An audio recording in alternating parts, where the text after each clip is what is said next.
ಒಂದು ನಗರದಲ್ಲಿ ಒಬ್ಬರು ಭಗವಾನ್ ಇರ್ತಾರೆ. ಆ ನಗರದಲ್ಲಿ ಆಗ್ತಾ ಇದ್ದ ಅಪರಾಧಗಳು, ಅನಾಚಾರಗಳು, ಶೋಷಣೆಗಳು ಇವನ್ನೆಲ್ಲ ಅವರ ಜ್ಞಾನ ಉಪದೇಶಗಳಿಂದ ಜನಗಳನ್ನ ಪರಿವರ್ತನೆ ಮಾಡ್ತಾ ಇರ್ತಾರೆ.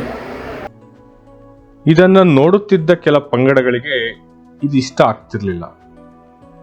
ಆ ಪಂಗಡದಲ್ಲಿ ಇದ್ದ ಒಬ್ಬ ವಿರೋಧಿ, ಈ ಭಗವಾನ್ ನನ್ನ ಹೀಗೆ ಬಿಟ್ರೆ ನಮ್ಗೆ ಒಂದಲ್ಲ ಒಂದಿನ ತೊಂದರೆ, ಏನಾದ್ರೂ ಮಾಡಿ ಇವನನ್ನ ಈ ನಗರದಿಂದ ಓಡಿಸ್ಬೇಕು ಎಂದು ಆಲೋಚನೆ ಮಾಡುತ್ತಿದ್ದಾಗ ಒಂದು ಕೆಟ್ಟ ಆಲೋಚನೆ ಅವನ ತಲೆಗೆ ಬರುತ್ತೆ. ಈ ವಿರೋಧಿ ಒಂದು ಚಿಟ್ಟೆಯನ್ನು ಹಿಡಿದು ಅದನ್ನು ತನ್ನ ಎರಡು ಕೈಯಿಂದ ಮುಚ್ಚಿ ಭಗವಾನ್ ಹತ್ರ ಹೋಗಿ, ಇದು ಬದುಕಿದೆಯಾ ಇಲ್ಲ ಸತ್ತಿದೆಯಾ ಕೇಳೋಣ.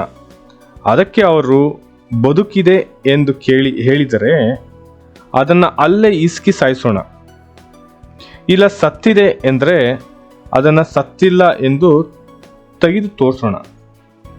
ಆಗ ಎಲ್ಲರ ಮುಂದೆ ಅವರಿಗೆ ಅವಮಾನ ಆಗುತ್ತೆ, ಮತ್ತೆ ಅವರ ಮೇಲೆ ನಂಬಿಕೆ ಕಳೆದುಕೊಳ್ಳಬಹುದು ಎಂದು ಆಲೋಚಿಸಿ ಭಗವಾನ್ ಹತ್ರ ಬರ್ತಾನೆ. ಭಗವಾನ್, ನನ್ನ ಕೈ ಮುಷ್ಟಿಯಲ್ಲಿ ಒಂದು ಚಿಟ್ಟೆ ಇದೆ, ಇದು ಬದುಕಿದೆಯಾ ಇಲ್ಲ ಸತ್ತಿದೆಯಾ ಅಂತ ಹೇಳ್ಬೇಕು ನೀವು.